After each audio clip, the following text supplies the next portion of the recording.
అదేవిధంగా మనం చేసేటటువంటి ఆ యొక్క వామంతో పాటుగా మనం కేవలం చేయాల్సినటువంటిది భక్తితో చేయాలి. మరి ఇవన్నీ కూడా చేయిస్తున్నాడు కదా గారు. మరి మనం ఏ విధంగా చేయాలనిపిస్తే అలా చేయొచ్చు అనేటటువంటి భావన ఉంటుంది. అట్లా ఉందా? మనం ఎంత ద్రవ్యం తీసుకొచ్చి హోమంలో వేసినా ఉపయోగం లేదు. మనం స్వామివారికి అమ్మవారికి ఎంత ద్రవ్యం పెంచేత ప్రమాణం ఎంత ద్రవ్యం వేసినా చాలట అమ్మవారి తప్పనిసరిగా స్వీకరిస్తుంది.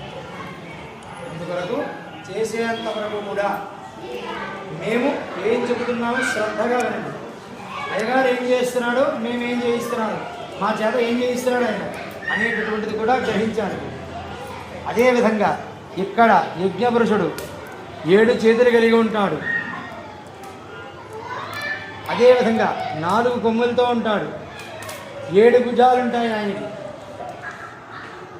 చతుశృంగ సప్తజిహ్వో ద్విశీర్షక 2 నాలుకలు 3 పాదాలు ప్రసన్నింపజేస్తూ ఉండేటటువంటి రూపం యజ్ఞపురుషుడు అన్నమాట. ఈ 4 కూడా మేకలాలు అంటారు వాటిని.